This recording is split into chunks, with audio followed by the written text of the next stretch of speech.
Test, test, test.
Well, hello everybody, and welcome into Hurley Field for tonight's District 13 MHSAA Boys Soccer District Semifinal. Alongside my broadcast partner, Dan Stickrett, my name's John Turner. We are live right now on the NFHS Network and YouTube with audio only. And we are excited to bring you this matchup as Troy High welcomes in Ferndale next, right here on the Michigan Soccer Network.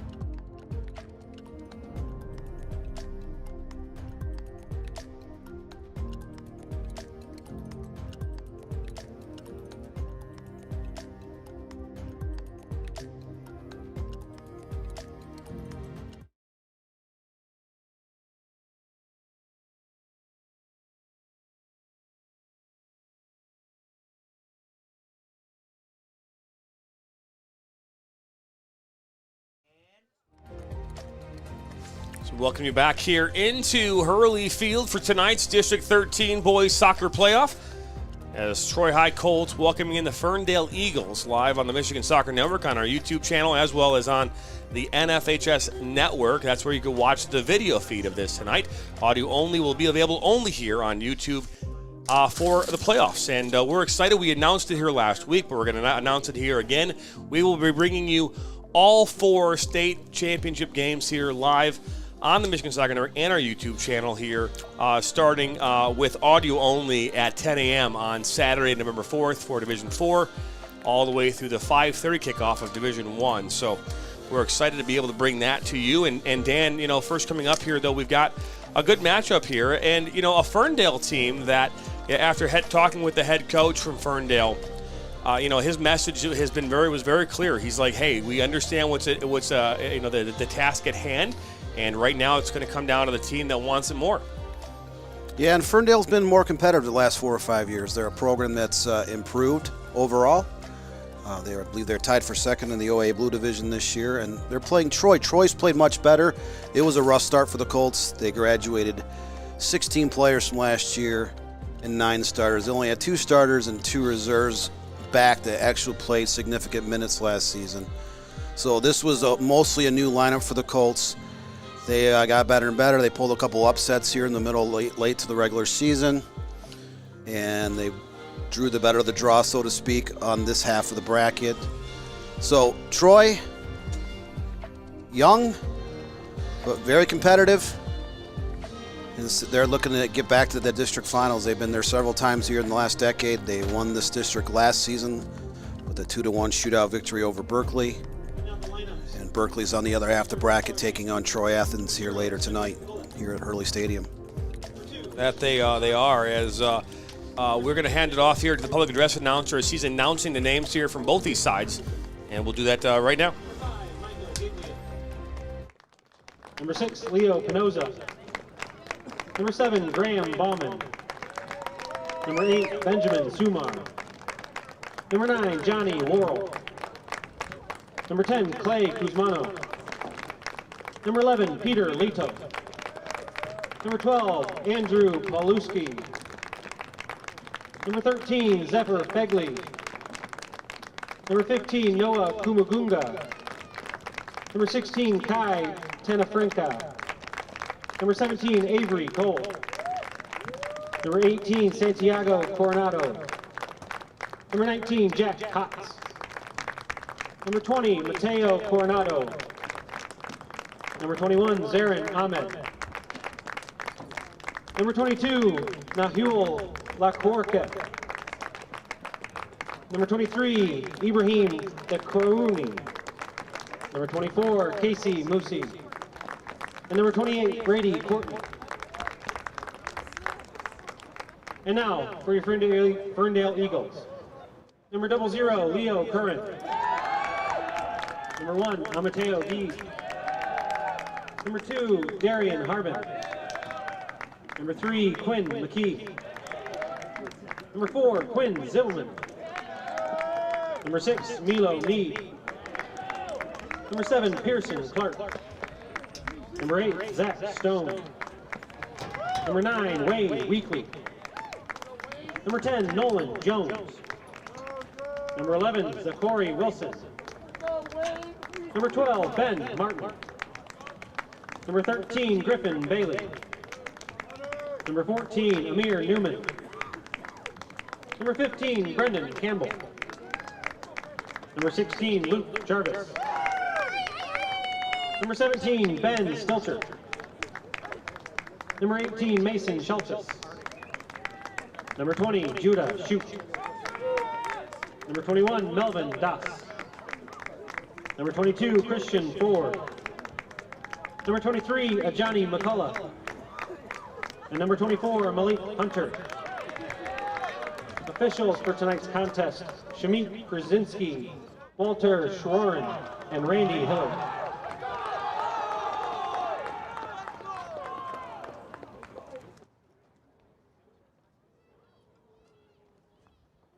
As we are just moments away here from the start of this match, and when we talk about these two teams, you know, Dan, on Wednesday of last week, Ferndale beat Southfield A&T 8-0, and then this past Thursday, Troy High beat Birmingham Grove. So in that matchup, that's what got both these teams here. They will take on the winner of the nightcap here tonight, where Berkeley, number 1 ranked Berkeley, is taking on the number 3 ranked Troy Athens High School. So we'll bring that game to you as well here at the conclusion of this game. We're excited to do that. Again, John Turner, Dan Stickrat here on the call tonight. We are bringing this to you live in 2 formats here tonight, and video only on our YouTube channel, as well as, and video only on NFHS Network, and audio only on our YouTube channel. I want to make sure I clarify that for you. Let's talk starting 11s here for the Ferndale boys soccer team, headed up by Mason Fenning, who's the head coach for Ferndale. Leo Curran is the goalkeeper. Darian Harbin, Quinn McKee, Quinn Zwibbelman, Milo Mead, Pearson Clark, who is one of the stronger players, the striker here on the the Eagles, who is the player to watch. Wade Weekley, Nolan Jones, Griffin Bailey, Mason Schultes, and Judah Shute will be your starting 11 for the Eagles. And then let's take a look here at the Troy High Colts. The Colts starting in goal, Brady Courtney, number 28, the senior. Nicholas Kamunga will be in midfield. Graham Bauman, Benjamin Sumner, Johnny Worrell, Clay Kuzmano, Peter Lito, Andrew Pawlowski, Jack Hotz, Zarin Ahmed, and Naul Larroquette will be in the starting 11 here tonight for the Troy High Colts. So we're excited to bring it to you, and we are just moments away here from the start of this match. What are your predictions here, Dan? Never make predictions in the state tournament time live. Oh, we did it, though. We already did. We picked Troy to be the sleeper. We picked Athens to win. We are officially underway here from Hurley Field in Berkeley, Michigan, as the Colts have the kick, and they were in the the Ferndale had the kick, and they are in the all-white kits going left to right on your screen, and the Colts in the black and white kits going right to left on your screen. So they are in possession right now, and they have a wide open on this side of the field. Kamunga up this near side, finding Jack Hotz. Hotz into the 18 and immediately drawing the first corner of the match. And we're just 30 seconds into this. Yeah, and Hotz was one of two returning starters for the Colts. They had him more in a defensive role last year. He been pushed up in the midfield in most contests this year, and he's having a good season leading a young team. Again, Troy graduated 16 players and 9 starters, so it was a bit of a challenge there back in August, early September for Troy, but they've regrouped and they've played very well here down the stretch. So Sumner will put this one back in for the Colts. This ball played into the box, and Curran comes up. He'll be collided with, and he'll come up with the ball. Tonight you might hear a little more out of me since we are doing kind of a radio call at the same time, Dan, so I'm going to have to kind of do a little bit more than I might normally do. So you might get more talking out of me, which can be fun, as Kamunga will come up with the ball here on this near side. So he'll play it into Jack Hotz. Now Ferndale's Leo Curran's a junior goalkeeper for the Eagles. The coaching staff talked about it. He's probably the best goalkeeper this season in the OA Blue Division. A lot of coaches around the OAA and some non-league opponents talked about him being perhaps Ferndale's best player. That one's cleared away. Sorry, Dan, I'm going to cut you off there, but the Troy High Colts coming into this one 9-6-1. They started off their season quite shaky. As you mentioned, we've talked about they lost and they retired 16 seniors last season. And this year they are in rebuilding mode. We've used the word quite a bit here this season. Is you say being baptized, so to speak, is the word I think you've used to describe their coming of age here in this 2023 campaign for the Colts. Went through the season. They were ranked in the first week of preseason rankings. A lot of it due to what they had done in the previous couple of years is they had won a ton of games, 38 games. I think they had 2 or 3 losses during that time period. But this year, with a new head coach at the helm, and Adam Spinks has led his team to a 9-6-1 record. And they had some good ones down the stretch, beating Rochester Adams here back a few weeks ago. They did lose to Clarkston, but covered that Troy High versus Berkeley matchup here on the 28th of September. Troy High ended up finishing tied for 5th in the OA Red Division along with Rochester Adams. Adams did have some injury issues there in September and early October. They do have all but one of their players back here for the postseason. They're playing up that district with Romeo, Utica Eisenhower, Rochester, Stony Creek. There's a pair of semifinals up and that way tonight. Something we might see here tonight, which we saw last week against Southfield, is when Ferndale was going against a team that, when we talk about this, and it's not meant to any disrespect to Ferndale, but, Troy High, with the amount of players coming into this program, their history, right? Historically on their side, they've been a stronger soccer program than Ferndale. So coming into this one, you could argue it's a David versus Goliath. You could say that this is Team USA playing Russia, right? You could use those reference points to talk about the teams on the field here today. Now that is not something that, the head coach and Masson Fenning has talked about. Is here we go with an opportunity here down that far side into Worrell, back post for Kamunga, and that's 1-0.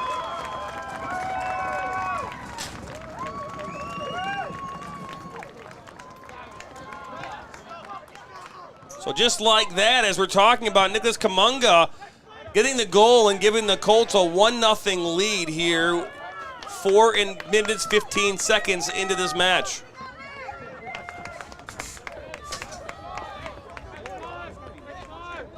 So the sophomore midfielder giving the Colts a 1-0 lead. Just 4 minutes, 15 seconds, and now as I was talking about that, you know, the task at hand, right? And we saw it last week with Southfield A&T. You know, they took them a couple minutes to get a goal in Ferndale. As Kamunga up this near side, he'll fall to the turf. But, you know, it took some time, and once they finally did, you know, get some goals in, then it was from there, you know, the wheels fell off, so to speak, for Southfield A&T. Yeah, on that first goal, Kamunga was left wide open side, just inside the box. He left no doubt on that shot. He tucked it right in. No one there to cover the net, as Leo Curran was forced off his line. Troy having a 4-on-2 rush. Talk about a number of upsets last night, Dan. I mean, last night Fraser fell in that matchup. They fell to Sterling Heights Stevenson. That's not something that I think a lot of people saw, including us, as an outcome there for Fraser. And then you talk about what happened, you know, across town at Anchor Bay. Anchor Bay falling to Utica Ford last night as well. Two teams who we thought were going to see each other in the regional semifinals here next week on Tuesday are both out, and now Utica Ford and Warren Cuzno are playing against each other. Warren Cuzno is playing against Sterling Heights Stevenson, I believe. And on the other side, you've got Ford taking on, I believe, Chippewa Valley. So you've got, you know, two matchups there that we were just not going to see, or we didn't think were going to happen. We talked a couple of weeks ago on one of our broadcasts that you can always expect more upsets to happen in the district, the pre-district, and the district semifinals than any other round of the tournament. And this year, most of those upsets happen to take place in Division I. Last week we saw East Kentwood, which was ranked all but 1 week this year. They were not ranked in the preseason, but they brought 14 players back, picked up 3 very good academy players, and lost to Byron Center 2-0. Yeah.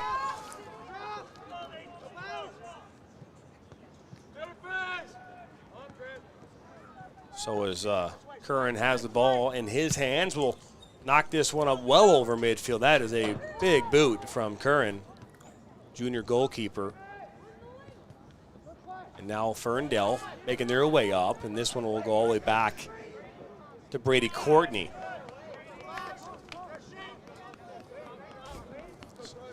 Ooh, of course, I didn't start the clock again. That's on me, though. Ooh, it's 6 minutes and 53 seconds there. All right, well, we'll make the adjustment here in a second. My bad. This one played inside, and that one's actually going to deflect out for a goal kick. That's the start you wanted if you're Adam Spinks here. You know, a team that's, again, you talk about their season to this moment. They struggled early on. They found some success later in their, this season here, Dan. But getting an early lead in this one 4 minutes in, it takes some of that pressure, I think, off of this team, because coming into a game like this, you know, things can get kind of crazy. We've seen it already happen in this round, this first round of playoffs, as this ball makes its way back post, and Kieran will come up with it. I mean, you know, you look at all of the results so far in the last couple of weeks. I mean, Rochester Adams, they won 2-1 back on the 19th. They lost to They lost to Berkeley 2-0 here on the 28th. We covered that game on our YouTube channel. This is played back by Zarin Ahmed. And for most of the roster for Troy, most of these kids were not on the roster last year. Again, they brought back 4 kids that saw significant minutes, and about 4 other kids that were on kind of the end of the bench. So for a lot of the majority of their roster, this is their first experience in the postseason, playing Birmingham Groves last week and Ferndale tonight. So Kamunga cuts inside. He'll still have the ball. Finds inside for Johnny Worrell, and just like that, it's 2-0.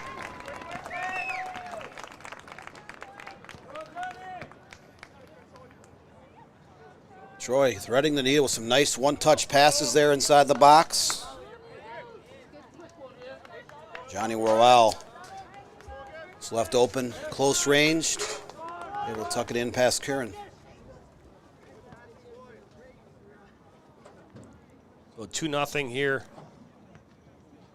in favor of the Colts.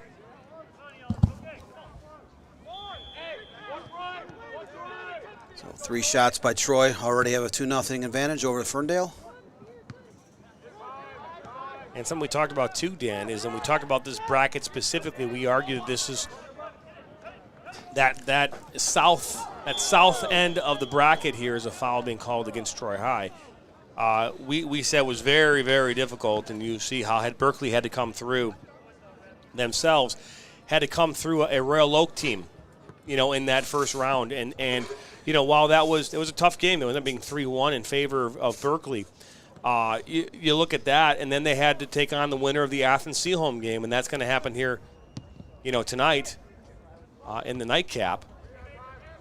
Then you talk about what could happen at the end. We talked about how this northern side of this bracket with Troy High is that whoever played in this game and won it, it was going to maybe be the easier of the games and might be keep you healthier, keep you fresher. As this one is deflected and this one be knocked out. But we talked about that, Dan, on our broadcast here a few weeks ago, and it's going to hold true because, what we've seen here so far from Troy High, if this continues throughout much of this match, this could be a significantly large scoring difference between these two teams, which means that Adam Spinks can get more players on the pitch here throughout this game, which allows his team to rest, to be fresher. He talked about it in the pregame with us about how, after every OAA Red game, his team was, hobbling their ice packs. I mean, they needed more time to warm up and stretch up. All those things make a difference in the game here later this evening. Troy and Athens versus Berkeley, that game is going to be brutal. It is going to be a tough and hard-fought match. These two teams saw each other here back last year in the district semifinals. Berkeley coming away with a victory in that one, ultimately losing to Troy High in the final. So we could very well see a rematch of the final as this ball played in and knocked out off of number 4 and wins Zwiebelman and out for a corner. And that's one thing that Ferndale coach Mason Fenning talked about in the pregame is, he has a solid core of players, but whereas when they play an OA Red school, like you mentioned, Troy walks out with an entire roster that plays club soccer. They even have kids, a lot of club players on their JVA and JVB teams. Where Ferndale has a core of club players, but they have some kids that on their varsity that don't play soccer outside of the high school season. So you are at an advantage in terms of overall soccer experience, for Troy, and Ferndale's at the disadvantage. And Troy able to get those 2 quick goals. It puts some pressure on Ferndale to try to find a way to get back into this game. The question is Jack Hotz on the ball on this near side. Ball played into the interior. It's Clay Kuzmano. He'll play it all the way back to midfield. This one played right into the box. Curran comes out and gets a punch. It falls right to Hotz, who one-time volley! What a strike by Jack Hotz, and that gives the Colts a 3-0 lead. Great opportunity for Hotz. He picked up the loose ball. 31 yards out in front of the goal. Able to one-time volley that. Again, Leo Curran had just come off to play the ball, seconds earlier. Troy High, just 12 minutes in, 4 shots, already has a 3-0 advantage. I mean, the ball just, Curran came out. He got a punch on that. It went right to Jack Hotz.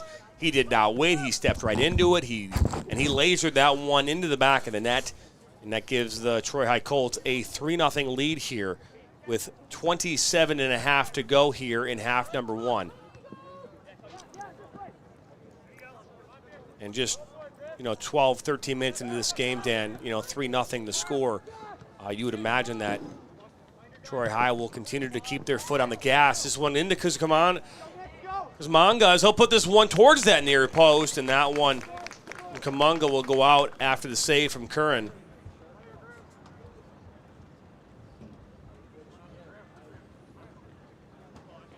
"13 minutes into this game, Dan, and it could get out of hand here if they score their goal here quickly. And keeping in mind that the full first half would have to go through to its entirety. The mercy rule in high school soccer is 8. We did see that last week, the Southfield A&T, as this one played in towards that back post, and that one will go out for another corner.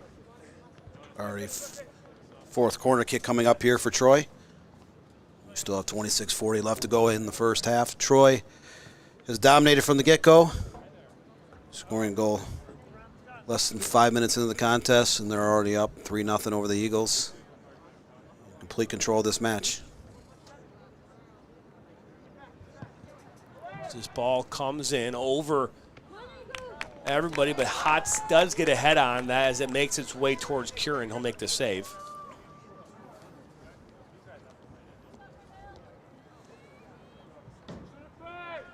We talked about the pregame. Curran's been one of Ferndale's best players, probably the top goalkeeper in that league this year, but he has been on his heels from the get-go. Troy's been flooding that net. Larry Cat will play this back to Courtney, and that's really the only action he's seen here so far tonight is a pass back from his teammates. Give a shout out to Sam Fisher, our technical director and producer here tonight. Sam is the man. Dan Stickrab, my partner in crime here, my analyst and historian of soccer, all things soccer here in the state of Michigan. If there was an expert witness in high school soccer, Dan would be the guy called to the stand every single time. This ball will actually make its way here to this near side. It's Kumunga. Now Hotz from distance, and that one's right at Curran. I got to tell you, though, Curran, you're seeing a goalkeeper, and this is the first time I've seen Ferndale play, but the shots he's faced, his technique, his fundamentals, he's a solid goalkeeper.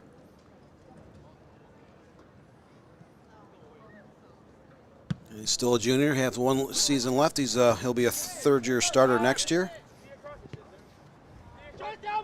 I can't say that any of the goals that have gone in so far in this match have anything to do with him. No, he's been very active. Unfortunately, Troy's been able to beat their marking backs out on the wings, and he's been handcuffed more than once. Then Hotz has the beautiful 31-yard volley. It's not much he could have done. He made the play on the initial cross, was able to punch the cross out of the box, and Hotz just simply one-timed it into the back of the net. This ball makes its way in from Larry Cat. Now Hotz tries to step into one, and this one will make its way all the way back out over midfield as Ahmed play that into Andrew Pulowski, the junior defender, playing center back here tonight for the Colts. That was a patient way of defending there from Larry Cat. He could have attacked that ball. Instead, he allowed Ferndale to come at him a little bit, and that was Griffin Bailey who made that attempt. Ended up being shut down by the defense of the Colts, but you want to see your defender there maybe attack that ball, as Curran will come out to pick this one up, and he gets there before the Colt. Benjamin Sumner gets there, the senior forward.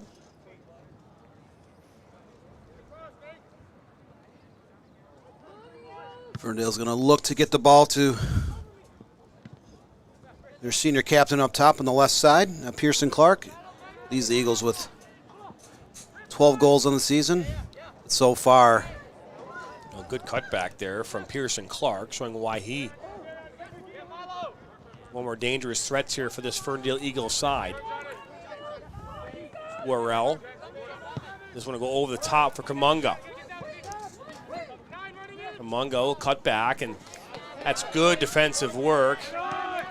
Game kind of starting to settle down here a little bit. This ball inside to Bauman. Troy doing a very good job since the opening kickoff of spreading the field, get a lot of different players involved. For highlights from today's match will be available tomorrow morning on our YouTube channel. Obviously, full audio still available as Kamunga makes his way through 3 defenders, and that one will be cleared out for a corner. That was cleared out by Milo Mead. The Colts, 22 minutes left. We'll have their 5th corner kick of the match. Looking to add to that 3-0 advantage. If you do want to watch this broadcast, you can do so on our Michigan Soccer Network affiliate page on the NFHS Network.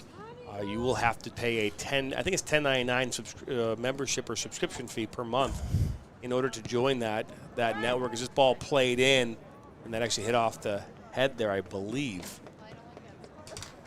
of Andrew Pulowski. That was Larry Cat, I apologize.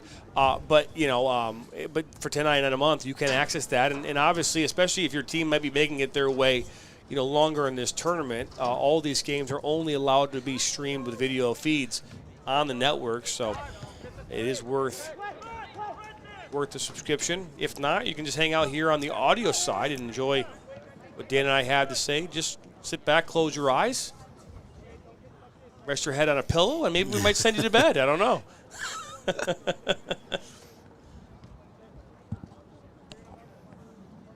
All kidding aside. I mean, I might go on a rampage and start going into my deep archives of rambling of stats no one even knows anything about, and might put someone to sleep.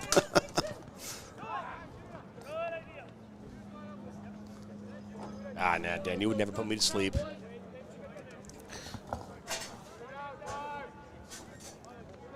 At least not today. Is good work there by Nolan Jones, the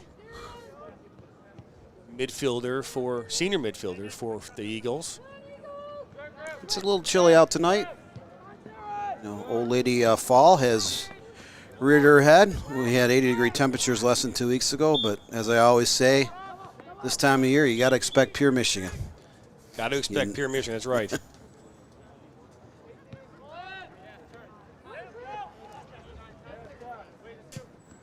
Shout out to Ryan Gagnon, our camera operator. Ball inside to Hotz. Left-footed, puts it back across. Open mouth of the goal, and that one goes out over the end line. We are going to see a couple subs coming on here now for the Colts. Looks like Leo Pinoza. Michael Gilo coming on.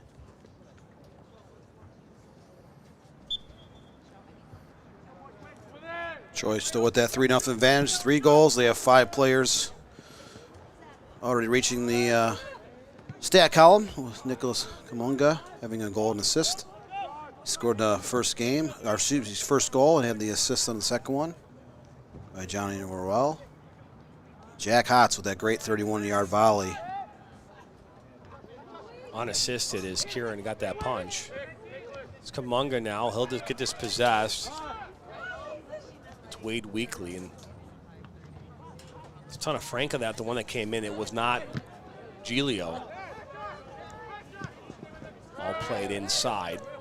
That's Pinoza. Play it back. That's Sumner. Played inside to Pinoza. Switch to this near side to Kamunga. Tried to be a give and go. That was held up. Hotsmith played that ball. It's now Larriquette. Watch this one go out of touch. We'll see another substitution coming on here for the Colts. Looks to be number 23. I don't have 23 in my roster. Dan, do you have a 23 in your roster? For which school? Troy High. Ibrahim Dakrouni. Ibrahim Dakrouni. Senior forward. Okay. Good to know. Don't have him on my roster. It's okay. So Dakrouni.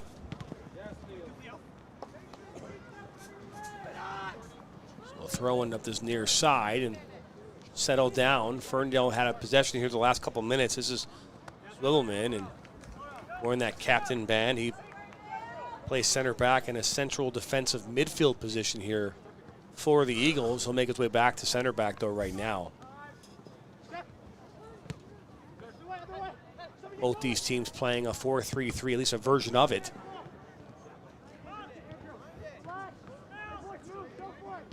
Adam Spinks in his first year at head coach here at Troy High. Been with the program for a number of years. Took over for recently Jimmy Statura, who left here at the conclusion of last season. Statura's still been a volunteer coach, coming about 1 game of practice a week. He has some small kids, so he's coaching club ball. Took a step back here for the time being from being a head coach in the boys soccer arena. Still coaches over the girls. Head coach at Pontiac Notre Dame Prep.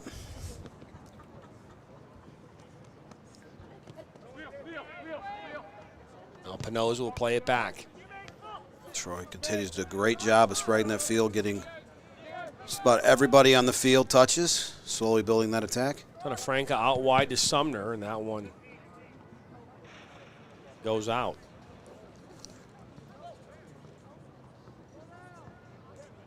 I was trying to shout out Ryan Gagnon earlier, our camera operator up top. Ryan does a great job, but more importantly, he got us hot dogs here before the start of the game. Oh, yeah.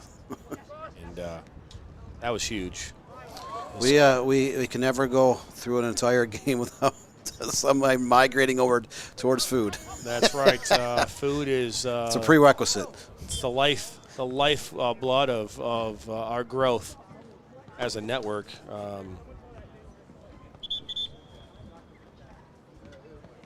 Make sure they stop the clock. So we have 15:41 to go. Should probably adjust that here. So that would be, what, 19 seconds? Someone just sneezed next door to us and something they were dying. So it's I'll make sure they're okay over there. Ferndale player is up. He seems to be all right. Number 20, Judah Shute, one of their outside marking backs. Just one played up top, and that one falls to Wade Weekly. Noza will just shield this one out as Nolan Jones was right there on his heels. This ball into space, looking for Kamunga, and Kieran was right there.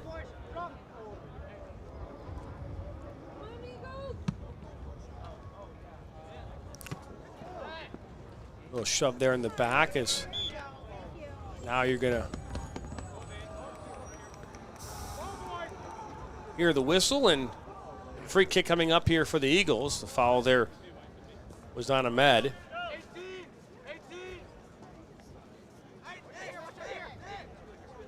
Big time matchup coming up here at 7:15 Eastern here from Hurley Field.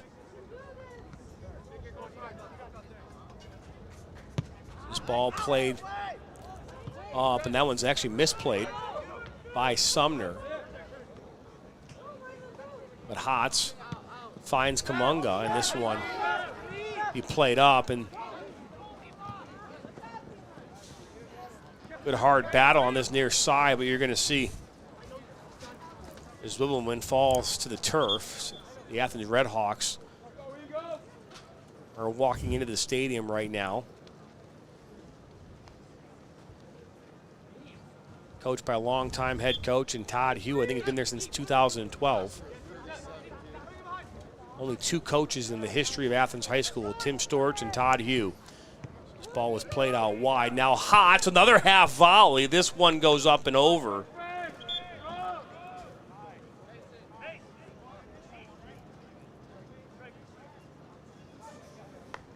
So 4 OA Red schools.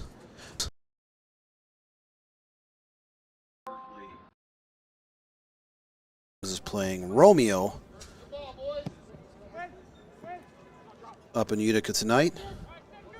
And I always tell the story about Romeo has not won a district since 1987, but they look at this. Kieran shocked the world that year when they upset Rochester Adams in the district semifinal, and Troy was ranked nationally, one of the best goalkeepers in the nation, and Romeo came out and beat Troy 4-1 in a district final that year. It's Romeo's first and only district championship. But Romeo should give Rochester Adams some fits. They're 15-2-2, the best record they've had in their program history.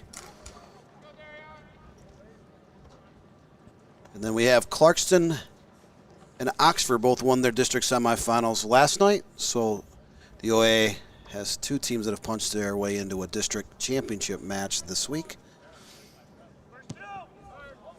I keep saying this. I think we've underestimated Romeo, and you know they dispatched Utica, a 16 senior Utica side, last week. They did so in overtime, and that's a Utica team that that was hungry, right? When you got 16 seniors on your roster, all fighting hard, you know what I mean? That's a tough win.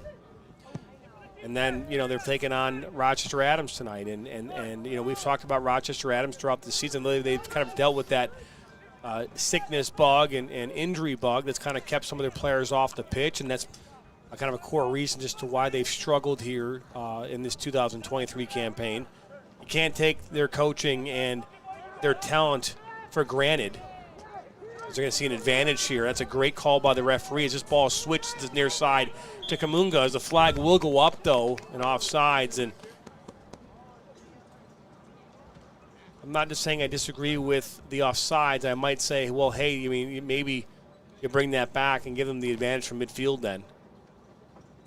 But what I was saying, though, is just that that's one of those games, just kind of based on how districts have gone, that it would not surprise me, as we even put Romeo as a sleeper in that district. It would not surprise me one bit if Romeo wins that game tonight. They have a very good goalkeeper. They do. Four or five very solid players in the field. We had Romeo's goalie listed in our top 25 goalies in the state. And for a reason, he was an all-league and all-district keeper last season as a junior. Good tackle there by Zubelman, by the way. And that's one area where Adams has been a little bit inconsistent. They had John Kuhn, the All-State Dream Team keeper last year, who opted to forego his senior season, play with Vardar Academy in the MLS Next system.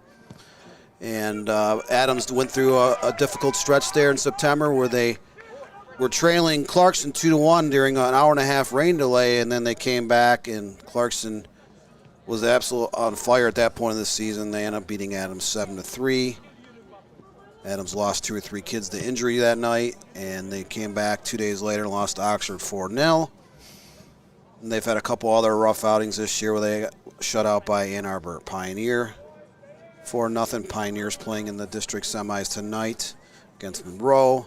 They've been in and out of the rankings as well. So Adams has some losses with some very good teams, but they did beat Berkeley 1-0 last week, or a week and a half ago in the final game of the league season, where Adams had all but one player back. It's my understanding that was an own goal, but doesn't matter. All it counts is that at the end of the day it was a 1-0 win in favor of Adams. As Penosa will make a good move. This one will be put out wide. He's aiming there for number 14. I don't have a 14 on this roster either. I might need to get another roster. Let me see your roster, Dan. The Troy roster, please. Thank you. There's no 14 on this one either. Jeez, oh, it's the mystery cult. Jeez. What can you do, man? What can you do? Troy's starting to substitute freely. Sometimes you get into tournament matches, coaches will bring up a handful of players from their JVA team and forget to make those adjustments on their state tournament roster. This ball played on that far side. If you're just joining us, it's 3-0 here in favor of the Colts from Troy High. They got on the board in the 4th minute with a goal from number 3, Nicholas Kamunga. In the 8th minute from number 9, Johnny Worrell, and then Jack Hotz scoring in the 13th minute. Since then, it's been all silence in the goal-scoring department.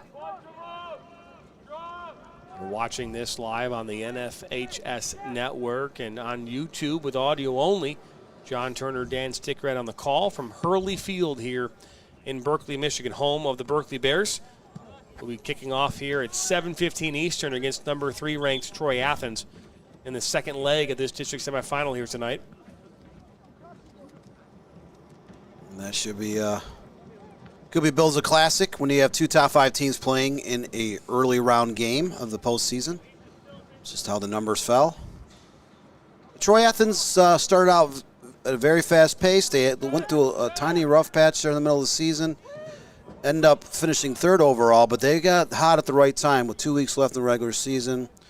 They beat Clarkson 3-0 when Clarkson was a top 5 team. And the Redhawks broke back into the top 15.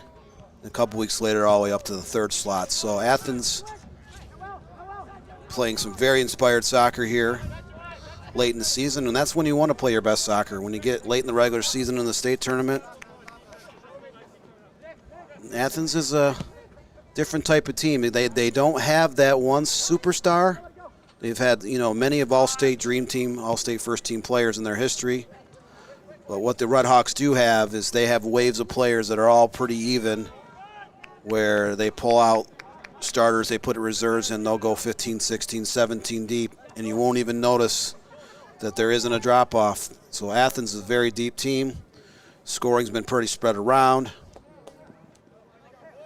And they do have an all-state goalkeeper level, is committed to Division I Colgate. So Kamunga now will look to fire one and put that right into Zwiebelman. Question coming in is, will there be any video? No, we cannot put video of these games live on our network. Only video feed available tonight is through the NFHS network. Just go on to that platform and type in the Michigan Soccer Network. You will find this game on there right now with our live feed, our live coverage, graphics, and everything. As this ball just outside the 18 will be played into Kamunga. Kamunga, good cut. He'll put this one into that far post, and that one goes past number 14, Phantom 14 here on the roster. So we do apologize that you cannot see this game unless you subscribe to the NFHS network. But you are able to hear our beautiful voices of Dan Sigrid and I on our YouTube channel.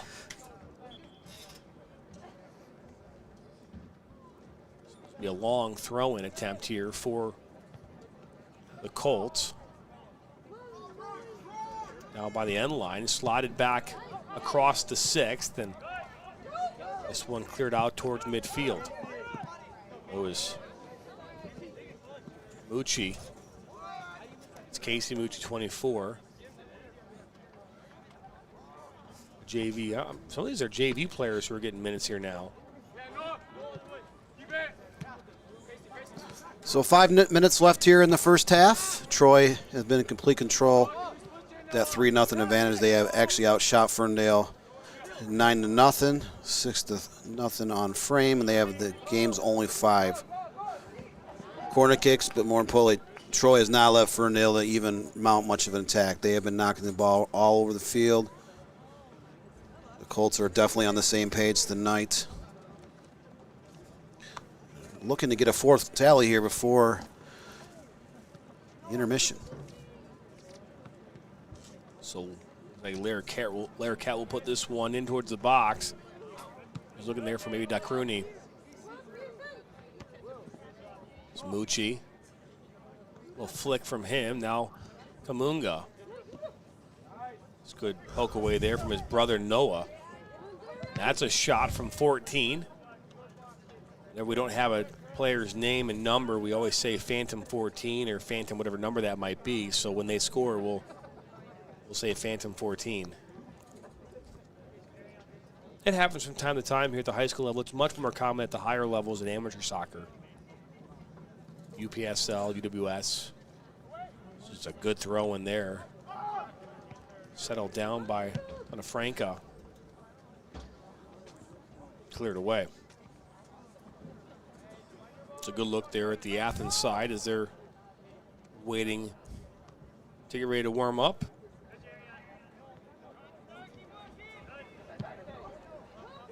So 3:20 to play here in this opening half. And look at this, and the speed up into the 18.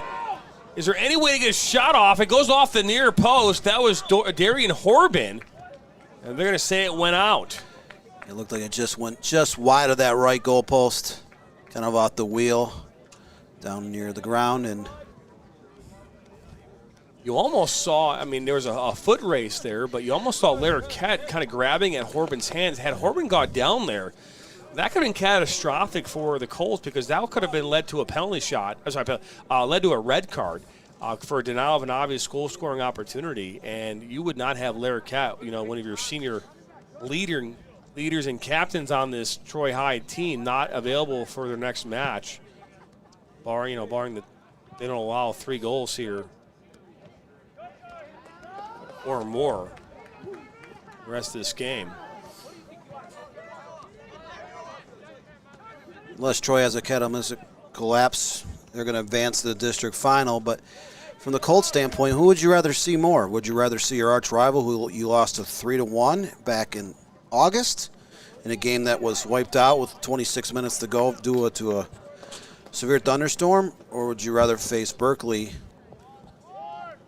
which is 18-1-2 and has been ranked in the top 5 the entire season? So Berkeley did beat Troy here a few weeks ago. I think if you're Troy High, I think you won Athens. I think I think that's what I would say. I mean, I was someone that wanted to go through Troy High when I was at Athens as many times as I could. Yeah.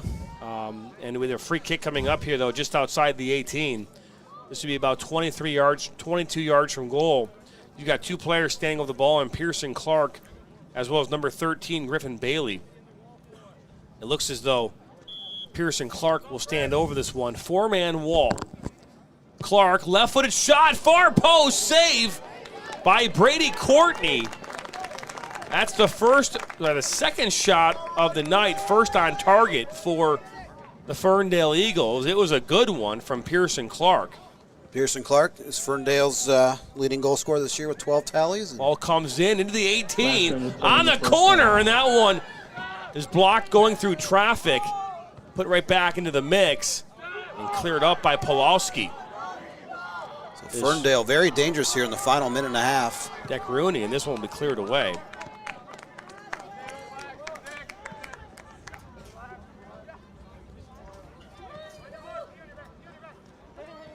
So final 30 seconds as Kamungo will put this one into the box. Karen is right there to collect.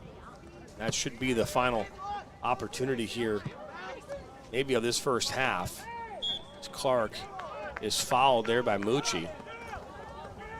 So 18 seconds to go. Is there some magic here in these waning moments of this first half for the Eagles? This one put into the box towards Courtney, and it'll go right into his hands, and that will wrap up this first half.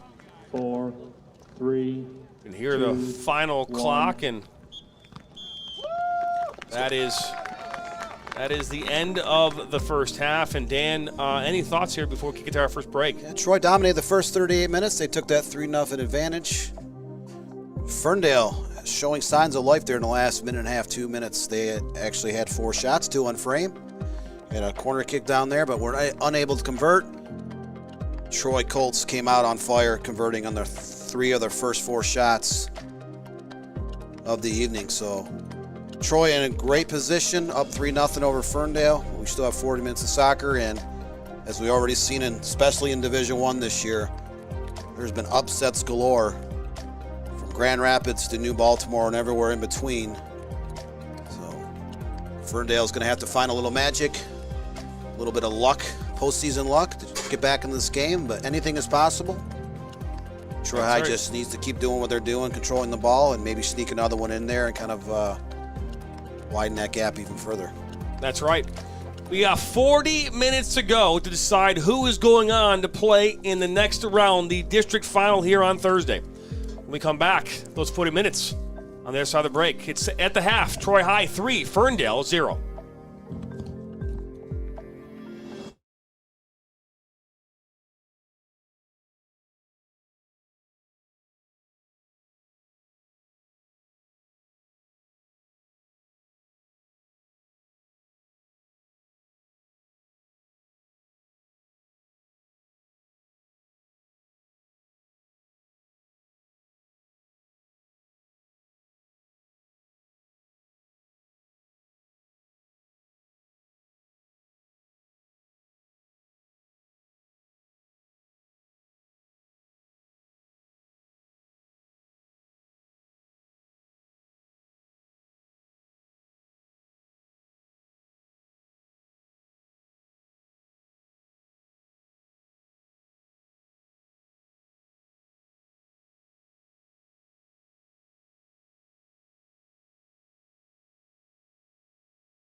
And welcome back here into Hurley Field as we're ready for the second half. And Dan, what are your thoughts?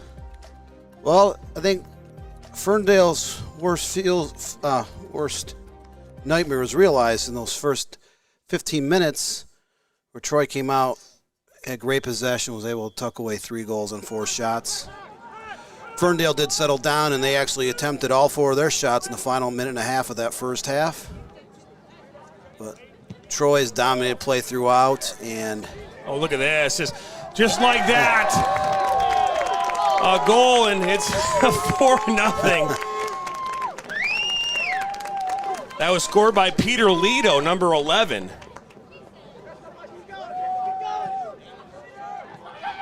Talk about Troy goal scored by number 11, Peter coming Lido. in 17 seconds. looked like that serve came from Clay Kuzmano as well, so the Colts spreading around the wealth and getting a lot of guys involved in scoring and assists. We're back underway here. 4-0 in favor of the Colts. For those gentlemen that are doing ball retrievals, we do need somebody on the Opportunity east here. side of the stadium. This ball played out wide by Bauman. Good work. As Kuzmano puts this one in towards Worrell. He'll get a head on, and that one goes wide.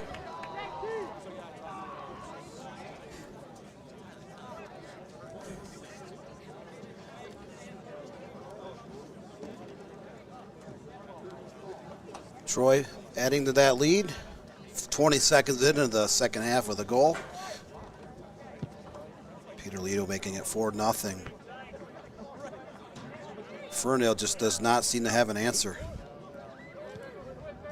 They did play much better in the last 15 minutes of the first half. Had a corner and 4 shots, a couple on frame, but unable to convert. They almost needed to have one go in because now they're down 4-0. 38 minutes still go here in the second half. And all out wide, puts back in towards that back post, towards Lido, and Kieran was right there. He'll make the grab. Kieran's very active in the net tonight, and I wouldn't say those goals are necessarily his fault. Troy's done a great job of just simply beating their marking backs on the outside of the field and bringing the ball in the box. This ball make its way back into the box and goes out over the touchline. Just joining us here, second half just back underway. 3 goals in the first half for the Colts, 1 here 17 seconds into the second half. They're up 4-0 at Hurley Field in this District 13 MHSAA Boys Soccer District Semifinal. That one went out for a corner. I believe that's going to be the 6th corner of the night here for the Colts. Troy High Colts are going left to right on your screen if you're watching us on the NFHS network. If you're listening on YouTube, just imagine them left to right on in your field of view. This ball comes in and goes over Kieran. He'll get a head punch on it. Out to Kuzmano. Good deflection. The Ferndale Eagles and the all-white kits are going right to left.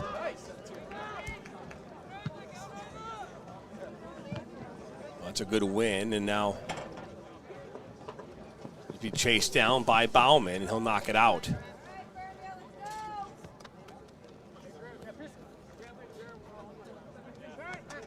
We had the pleasure of seeing Troy a couple times very early in the season back in August, and their team has definitely come of age. They grew up fast. Yes, I did use the term back when they played Troy Athens. This opening weeks this season, kind of a baptism under fire. When you graduate 16 players, 9 starters, and several key players off the bench, the type of schedule Troy plays year in and year out, you have to grow up quickly. Well, Kuzmano into the 18. That was Zwiebelman. He'll put this one back across, and Kieran, I think, gets a touch on it. He does. As it's now out for the 7th corner. So Kuzmano out wide here to start this second half, and he's much more active, creating opportunities here for the Colts.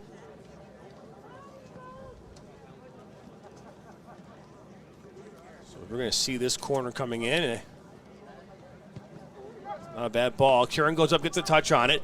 Now that's a shot from Kuzmano, and that one goes through traffic. Curran gets a touch. It goes up and over.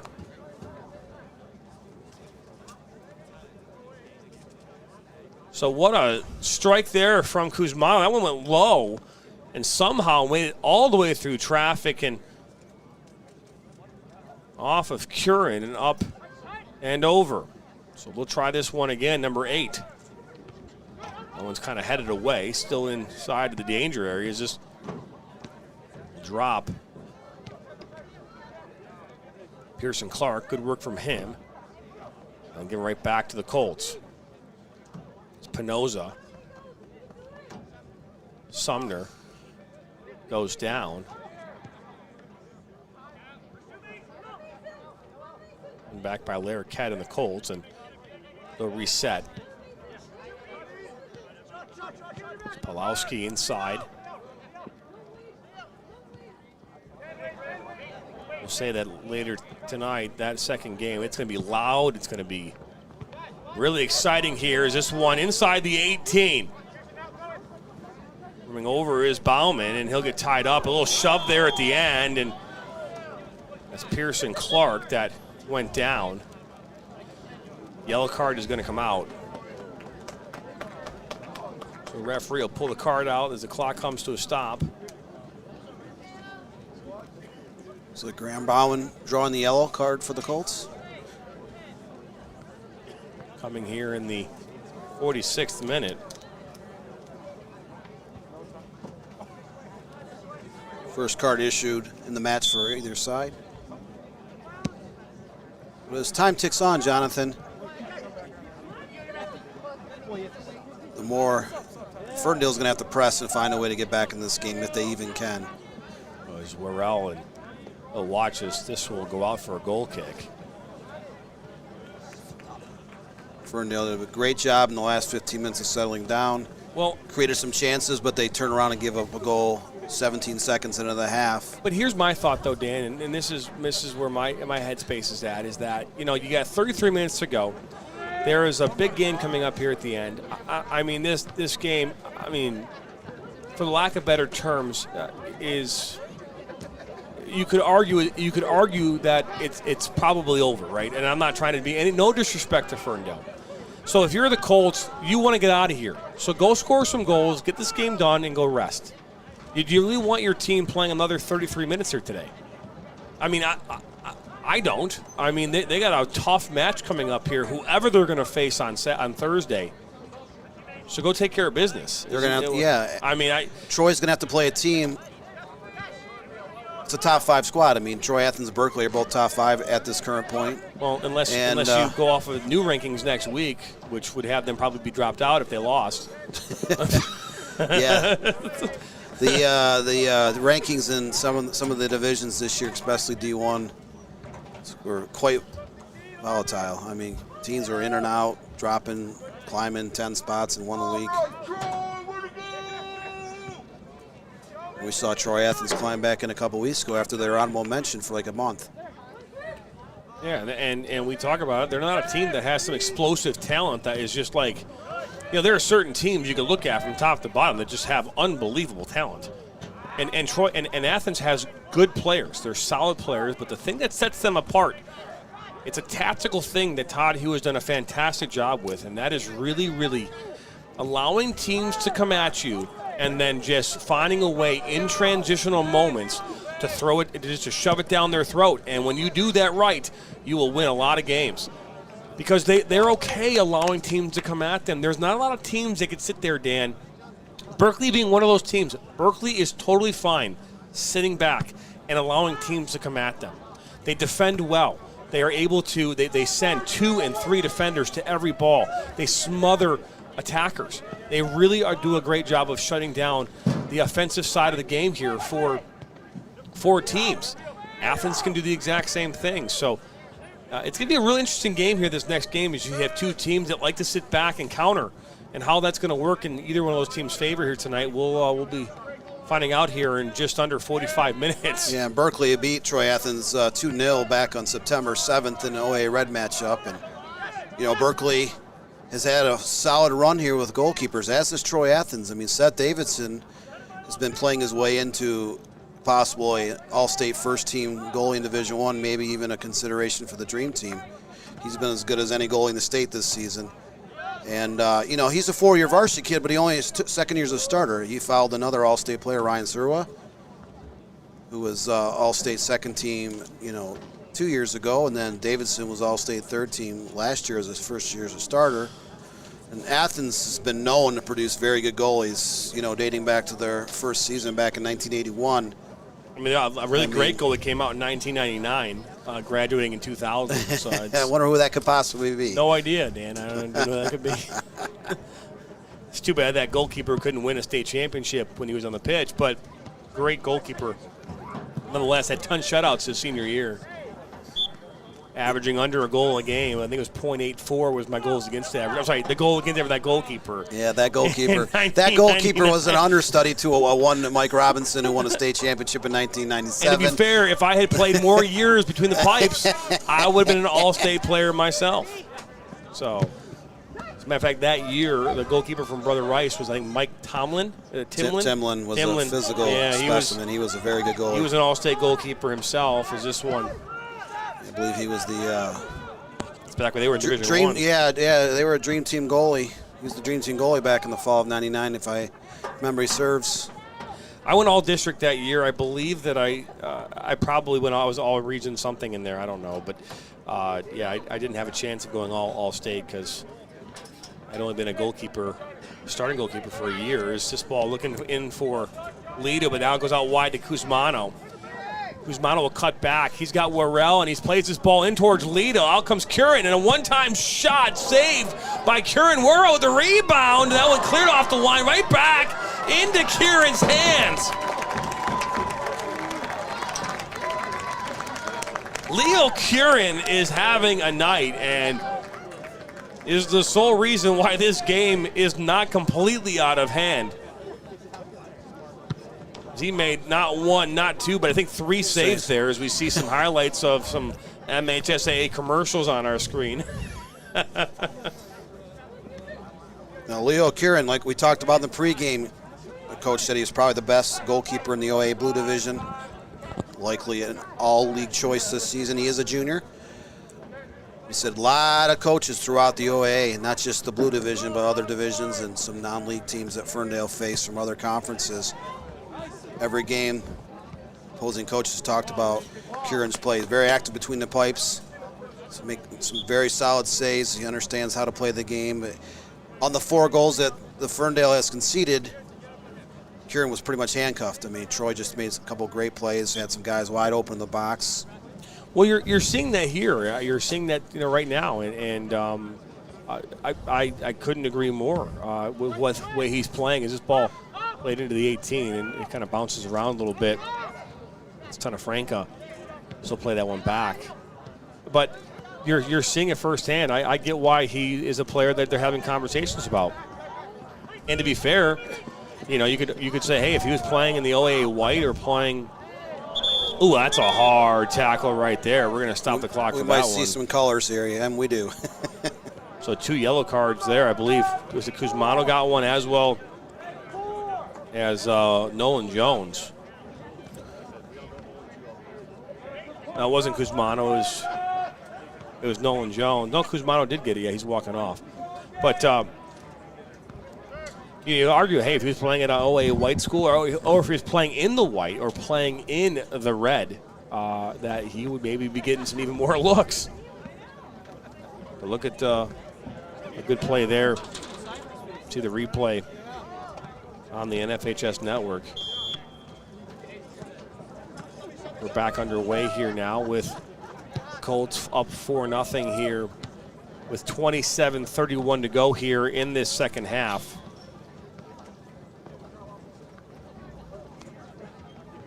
And highlights of this game will be available here tomorrow morning.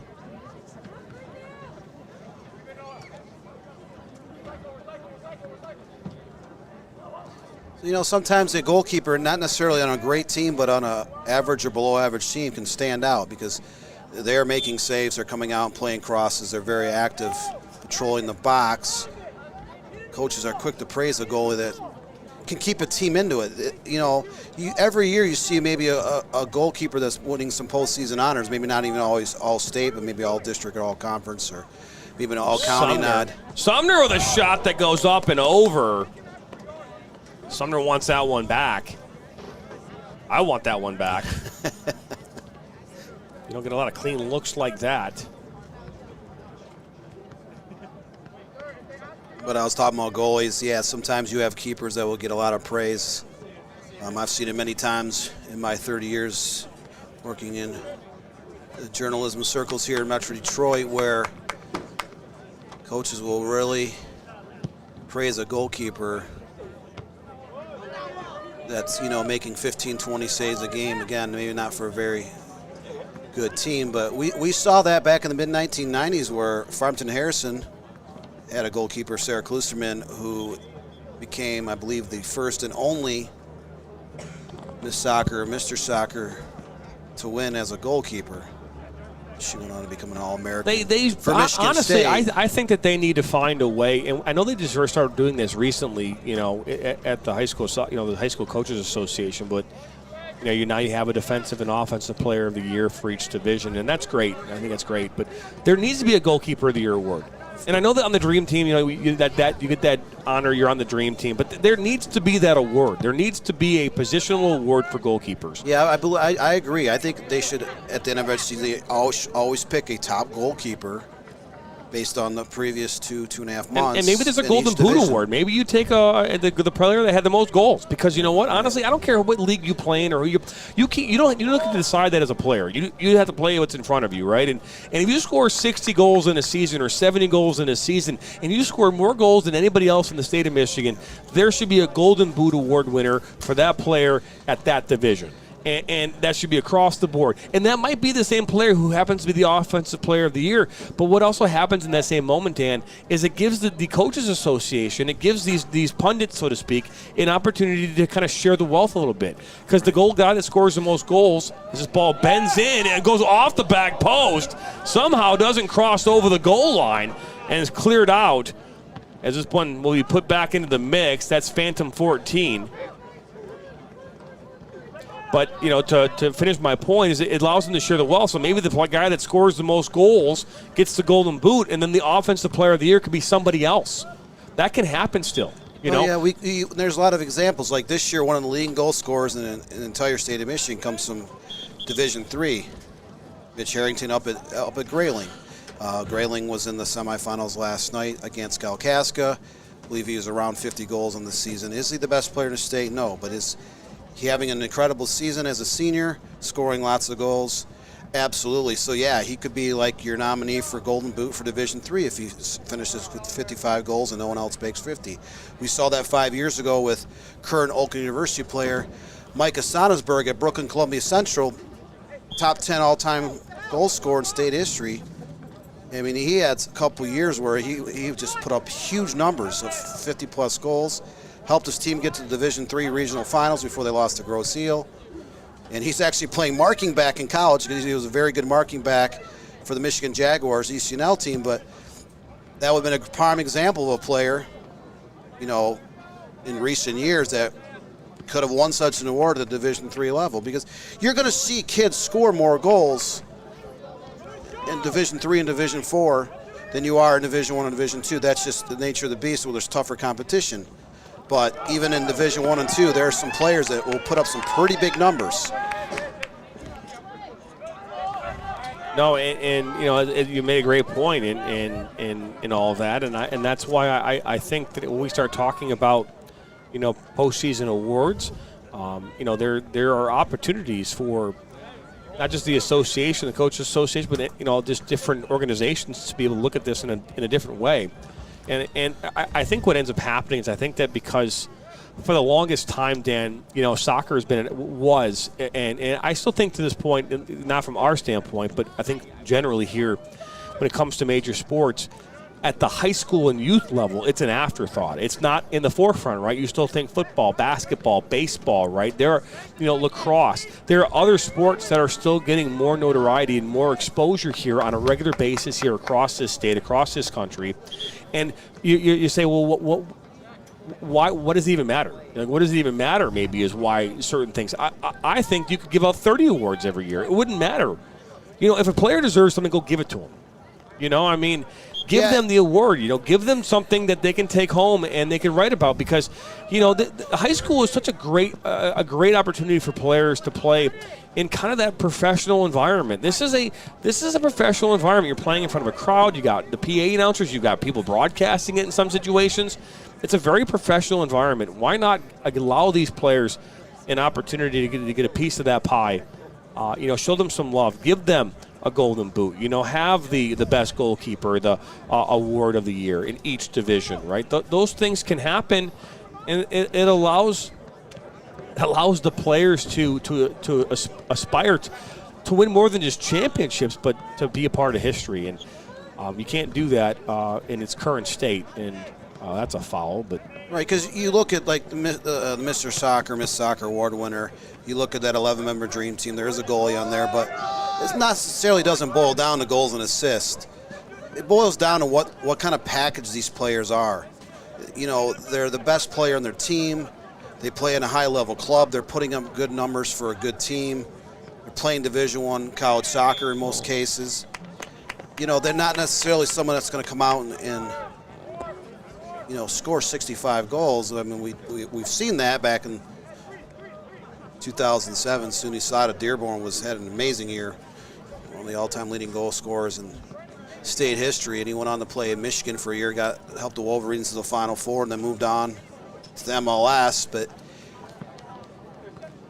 you know, like again, you're not always going to see, because you get boiled down to the best players. Stats are just a part of how they gauge these individual players' talent. So a free kick here coming for the Colts. This one played, and that is shot right at Curran. Might be his 40th save of the night.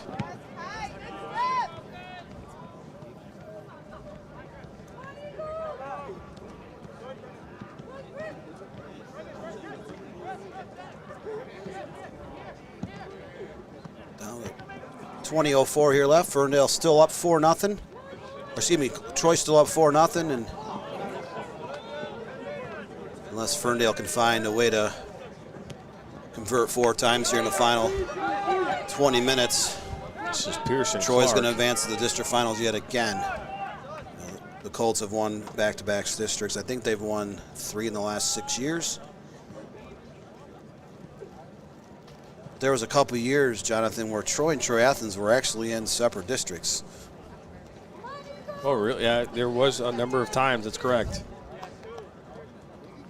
In fact, I remember it was not that long ago, Troy beat Berkeley in a district final where Birmingham grows, and Troy Athens, I think that might have been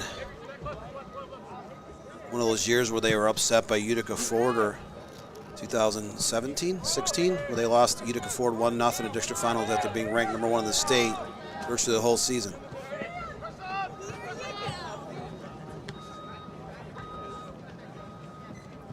So these two teams, well, the winner of this game and the winner of the game after this will take on the winner of District 15. It's taking place at Rochester Adams High School right now. Stony Creek and Utica Eisenhower are, it's funny because you call them Utica Eisenhower, but really they're Shelby Township, so it's a conundrum. It's weird how those schools are all part of the Utica district, but they're Shelby schools. But either way, they're playing right now. Don't know the score of that game, but that game is taking place at Rochester Adams. It's currently in the, oh, sorry, Stony Creek is up 1-0 right now over Eisenhower, so I apologize. How did that happen? Stony Creek struggled to score. The last 2 seasons, Jeez, Stony Creek has simply struggled to score goals. Talk about finding a nugget, huh? But after all the upsets we've seen in the first week of the high school tournament, especially in Division I think I'm throwing all predictions out of the window. Anything can happen. Always. Referee is going to call a penalty kick inside the 18. The clock comes to a stop, and an opportunity here for Ferndale to pull one back. He's going to hand the ball off here to Zibelman. Really the first challenge of the evening. Littleman's their starting center back, senior captain.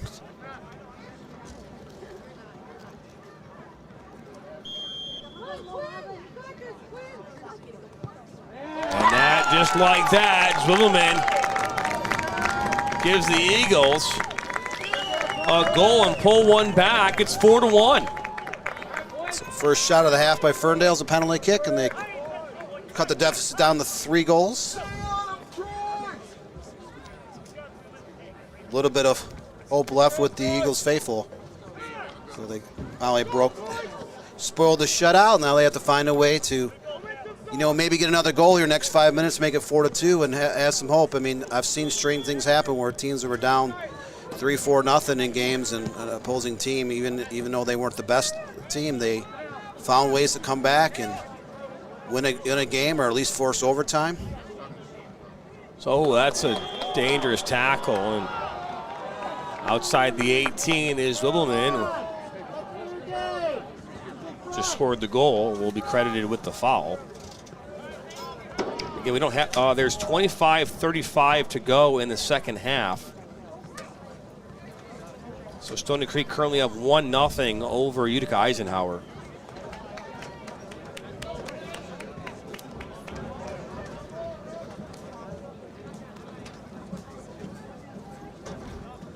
So a free kick coming up here for the Colts. This one we put in right towards Kieran. Kieran, the ball skirts through. Cleared away off the goal line by the Eagle defender and cleared up towards midfield.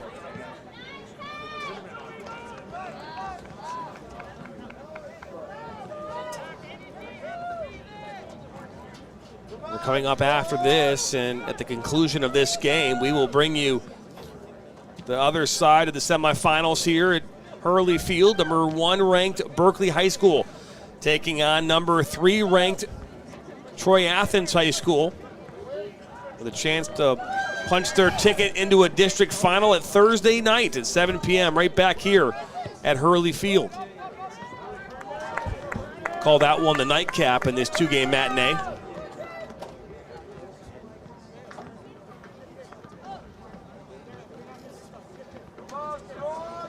Still the district semifinals. I believe that will be the first time in all 4 divisions. Oh my gosh, Stony Creek just got a second goal. Holy cow. What is going on? Halloween is coming up in 2 weeks. Things are getting downright scary in the Great Lakes State. Brian Middlestead, man, their team coming on the girls' side, coming off a Division I state championship here this past summer. Hey, we talked about that. Is that on their mind? Winning a state title? Is it? It's possible anytime you get in the playoffs that you can make a run. I don't know if any of us would look at Stony Creek as a playoff, as a championship contender, but if they beat Eisenhower, that'd be another huge. I mean, Eisenhower was your MAC Red Division champion. I believe they only had 1 loss going into the tournament. They did. They have a Division I player going to Western Michigan University next year, Jordan Klein.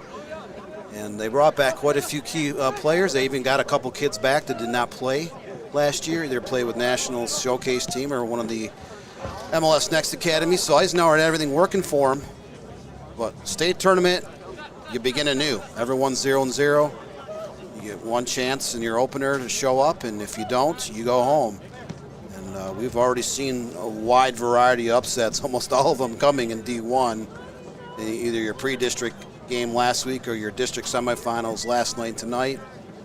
And that would be another monumental upset if the Cougars only had 4 or 5 wins. A very young team can find a way to pull a huge stunner over the Eagles.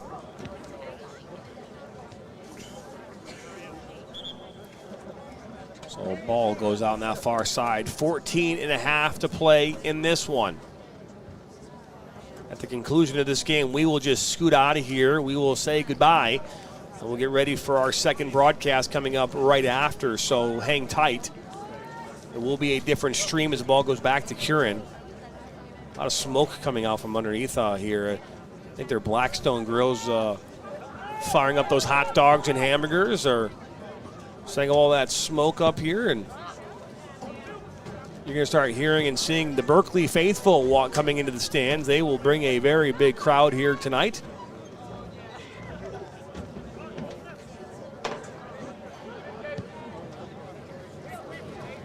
way back to Curran. Yeah, you talk about, this is this. You're looking at this Ferndale side, and 4-1. Yeah, we're giving a PK, and they got a goal here. Look at the positives of this. They're taking on a team that a lot of success over the years, and they've got a good goalkeeper coming back next year. They got some good pieces on this roster. There's offsides on the original ball. Some bright spots here for this Ferndale side, and that's unfortunately that's based on geography and based on where they're at here in Oakland County. They find themselves playing in a district that is just filled with phenomenal teams.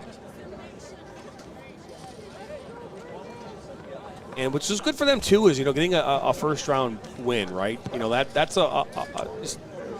there's not a lot of teams that can get that, right? There's always going to be someone that's going to have to lose those first rounds. They won their first round match. Oh, that one almost found its way in to the back of the net as Kieran able to make the save.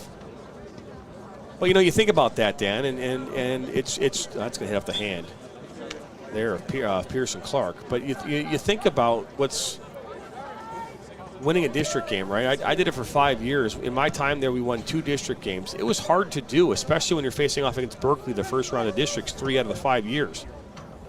We had a chance to finally get like an Oak Park team in there once. We got a chance to beat a Bloomfield Hills High School side there once, and that's Bloomfield High School that was very good.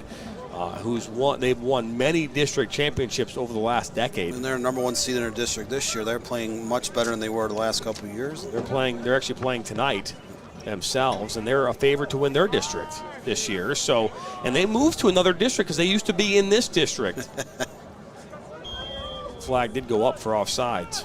Yeah, I think Bloomfield Hills, they're playing the second game tonight. Wall Lake Central and West Bloomfield, they're tied 3-3 going into the first overtime session here tonight in that district. And West Bloomfield has been down this year.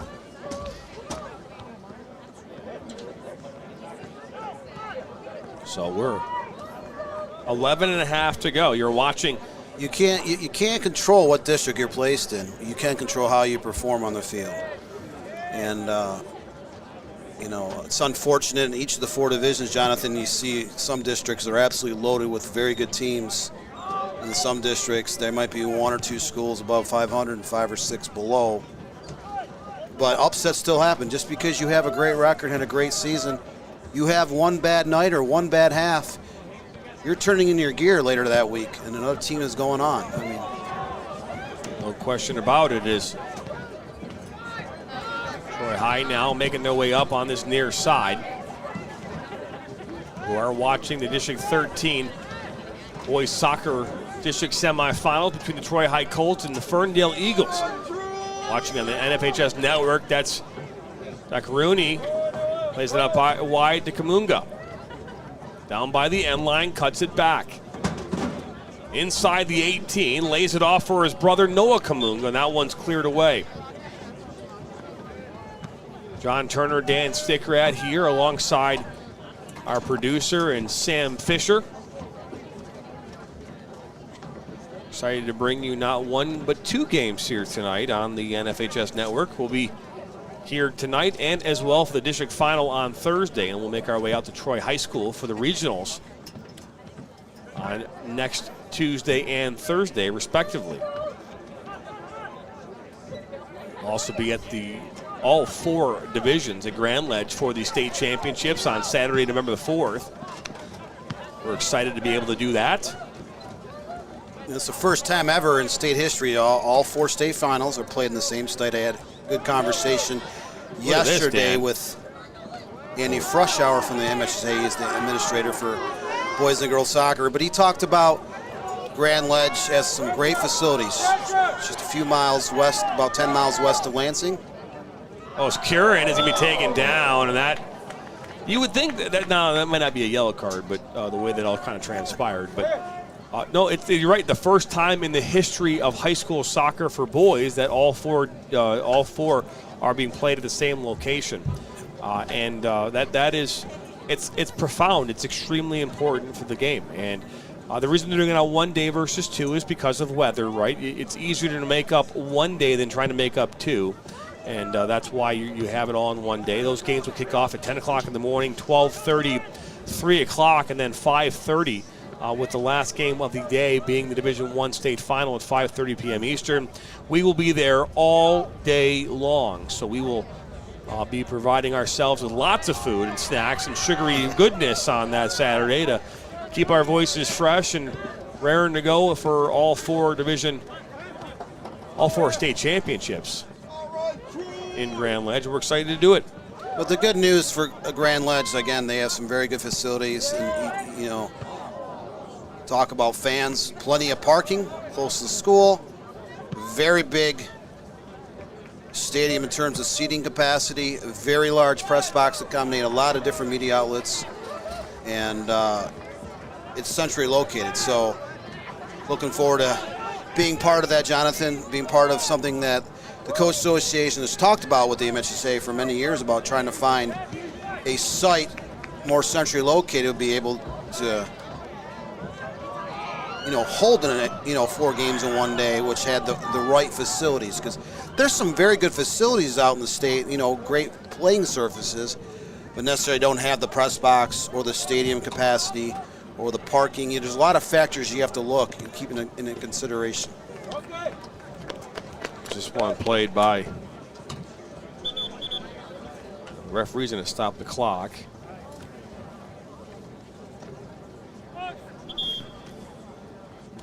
Which forces me to stop the clock as well. 7:14 to play. This game is scheduled to kick off at 7:15. I don't think that's going to happen. And we're already at 7:04 here. We still have 7.5 minutes to go. It's looking more and more like the Troy Colts will advance. They're up 4-1 with 7:14 to play.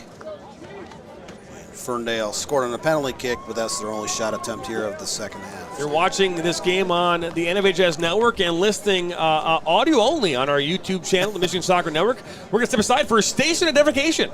I'm just kidding. We actually aren't going to do that. I've always wanted to say that, Dan. Yeah. Did you ever play like radio announcer as an 8-year-old? You always throw a little phrase in there. You'd catch it on different networks. That's right. That's right. I used to pretend I was doing American Top 40. Thought I was Casey Kasem meets Rick Dees meets Dick Clark. You know, you are really dating yourself, man. Casey Kasem. I think Casey Kasem's been dead now for what, a decade? Yeah, about. Legendary. Dick Clark. Yes, I mean, Dick Clark. Those guys are my idols. I mean, legendary, iconic voices, and that's right. I mean, Howard Cosell. I mean, that talk about, you know, the raspy smoking a cigar, having a glass of whiskey in the press box, and Howard Cosell, the quintessential broadcaster. I don't know if anyone gives off those vibes anymore. I mean, maybe Al Michaels gives off that vibe of having a cigar. The Howard Cosell, but you know, do you believe in miracles? That moment. Yeah, and Al Michaels is one of those guys. It seems like he's been around for an eternity. I mean, I watched that hockey game in 1980 as a young 7-year-old, and I can still hear him saying that. Do you believe in miracles? Oh. I mean, that was just. If you're our sports fan, that is one of the most iconic things that happen in sports. It involved, you know, teams and athletes from the United States. I mean, something I'll never forget. So it was put back in by Curran.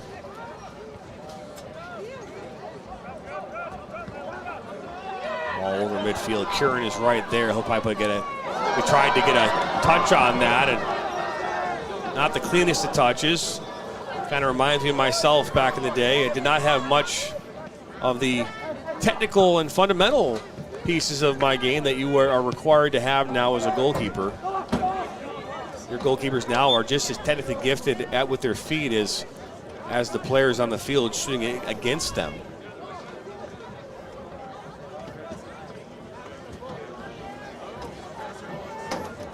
As the crowd starts to roll in here, continuing to roll in here. I would imagine we'll have a very big crowd here tonight. Yeah, and this is one of those situations whenever I go out to a tournament game, regardless of sport, and that's that finality thing you start thinking about. It's like there are some kids that are going to walk off these soccer fields tonight. It's the last time they're ever going to put on a real jersey. They might play in a rec soccer or softball league or something like that. maybe being a golf league as a 50-year-old on a Tuesday night. But in terms of high-level competitive sports, I mean, for most people, once you finish up your high school sports, you know, your career is done, so to speak. So the good thing about soccer now in this country is that there are options if you want to stay competitive. You know, at the men's and women's side, amateur levels. You know, obviously there's still those city rec co-ed league things if you want to not be as competitive, but maybe just go out there and have fun, lace up the boots, so to speak, or the tennies, and you know, and still be a part of soccer on some level. But from a competitive standpoint, like you're seeing here tonight, playing in the UPSL, the WS, playing in the Midwest Premier League, those types of leagues will be able to give these players an opportunity to continue to play in their career and find some success. Right. And that's really cool. It was not available when I was a kid and when I graduated from high school. Once you were done at the high school level, if you were not playing in college, you were only able to play in those co-ed recreational leagues on a Tuesday or Wednesday night where if you slide tackle, you got automatic red. You know, so you know that's a big difference between what it was, you know, then and what it is now. And we know we're excited, but if you're just tuning in here, it's 4-1 in favor of Troy High, and the Colts as they scored all 4 of their unanswered goals in the first 41 minutes of this game. A little shove there in the back, that's going to be a foul every day and on Sunday. And then the one goal coming off a penalty kick from number 5.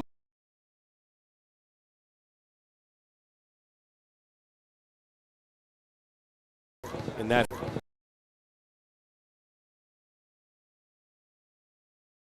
us on the NFHS network and on our YouTube channel, audio only. Coming up here after this game, we'll have the Berkeley versus Troy Athens match coming up here on the other side of this game. Looks like Troy did make a substitution between the pipes here with Simon Khalif coming in just a few minutes ago. But the Colts are moving on. They have done a good job of getting a lot of players into this contest. They took that early 3-0 lead. We're in control, up 4-0. So the OA Red Division will have 2 teams in this district final, and they'll have 2 others up at the Oxford district, Oxford and Clarkston, and Rochester Adams will play Romeo later tonight. They have a chance of making it to their district final. So if you remember last year, Rochester Adams was your state champion, but in the top 15 of the rankings, 5 of the top 8 schools in those rankings last season came from the OAA Red Division. So it's definitely been one of the best conferences. It always has been since the league was started back in 1994, but the OAA has been producing some pretty good individuals and very good teams here as of late. The yellow card was just issued. I don't know what that was for, but maybe for the mouth. Sometimes the high school mouth will get you in trouble. We were just informed there will be 20 minutes in between games. So when this game's over, we will step aside. We'll take a 20-minute breather and come right back here to bring you, I would say, one of the highly touted and widely known matchups here with serious implications with who might go all the way to a state final. We talked about it last year when this district was in its infancy in the playoff season, and talk about Troy High and the players that they had. They were ranked number 1 in the state at the time. They were, of course, I didn't put the clock back on, so I apologize for that. I got to stop doing that, guys. I apologize. John, you're slacking. I know. I just really am struggling here. The struggle is real. Regulation. But anyways, Dan, what I was saying is that, you know, we assumed and figured that whoever came out of this district was going to go all the way to a state final. And then a shot right at Curran from Decrooney. But we made that assumption based on the fact that what we were seeing throughout the whole region. And again, what's happened here tonight and what's happened here in other districts across the state, you know, last night and what we saw here earlier this evening. I mean, Dan, this thing is wide open and anything can happen. So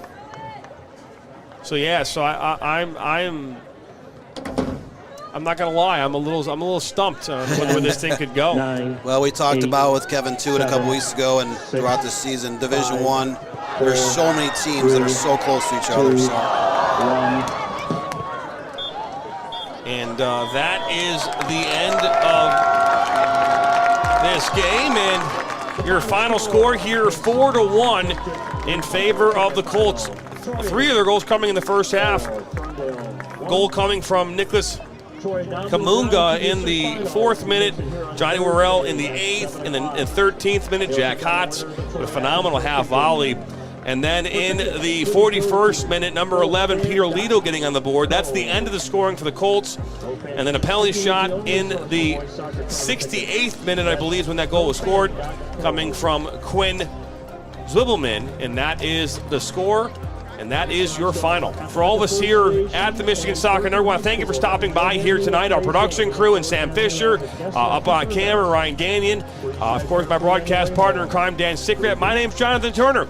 And remember, this is key. For one final time, the Troy Colts 4 and the Ferndale Eagles 1.